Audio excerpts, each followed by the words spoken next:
Today, my first topic is talking about Highland Reservoirs, and kind of a classification a little bit of a Highland Reservoir, something I'm going to go over first.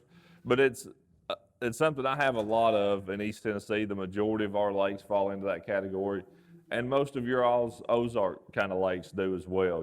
Those lakes that have a lot of deep water, a lot of water that's, say, more than 40, 50, 60 feet deep, and a lot of fairly steep banks. If it's a lake that's got I think like lakes in South Carolina, Lake Hartwell, Clarks Hill, those kind of places, they do have a lot of deep water, but at the same time, they've got a lot of real flat banks. What I'm talking about in a Highland Reservoir is something that's got more steep banks than it does flat banks.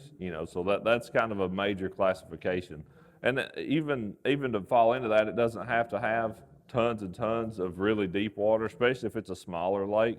I know that there's some smaller lakes out here, kind of stuff we fished in Major League Fishing some, that, they're not huge lakes, so they don't back up as far, and they may not have tons of 80, 100 foot of water in them, but they still are a Highland Reservoir just due to what's on the bank, the amount of rock and that kind of stuff. And most of those Highland Reservoirs don't have a lot of grass in them. They're primarily rock.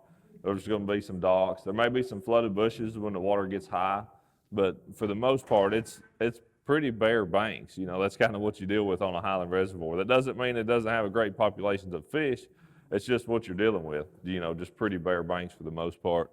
And in the wintertime, a lot of the kind of places that you're going to want to be fishing the main thing you want to think in the wintertime is steep banks. The steeper it is, not necessarily always the better, but you want steep stuff. And the reason for that is those bass want access to deep water very quickly, okay?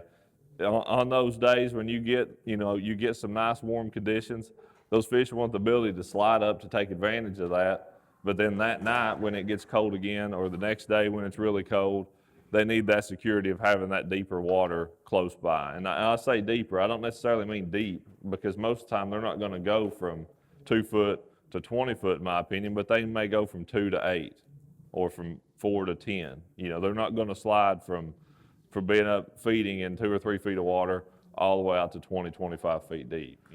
That's the big thing about the spring, is it is a transition time. That's when stuff's changing by the day, it's changing by the hour a lot of times. And that's 1 week in the spring is really a big time. Those fish are moving towards those spawning areas. Like I said, if we're calling spring the second weekend in March, these fish out here, like I said, a lot like where I am, second, third week of April, these fish are going to be spawning. That's when they know. So they've only got 4 weeks to go from, kind of main lake bluffs to the back of a pocket to be spawning. So that's the migration route that those fish are going to be following for the most part.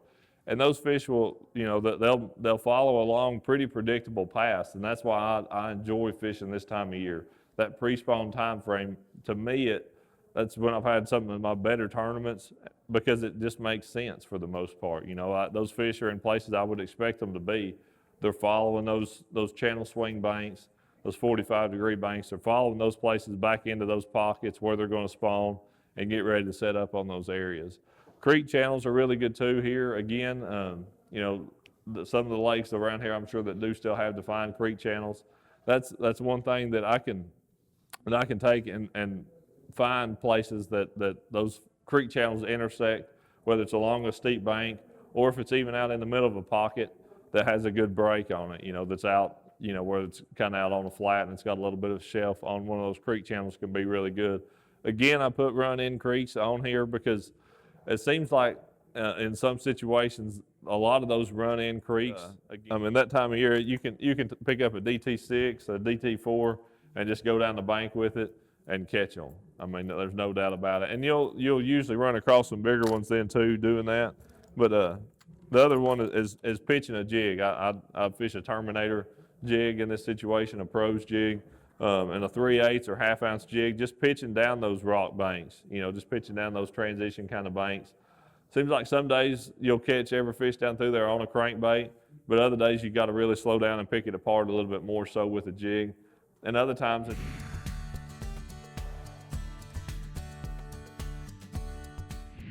Welcome to Bass University TV, an online video training course where you'll learn champion bass fishing techniques from pro anglers Pete Gluzek, Mike Iaconelli, and their talented special guests. From on the water to in the classroom, you'll learn sound techniques and strong fundamental bass fishing skills. Watch hours of video content on multiple topics at your own pace for a low monthly fee. Cancel at any time. Information is power in the sport of fishing, so learn from the very best. Subscribe to Bass University TV today.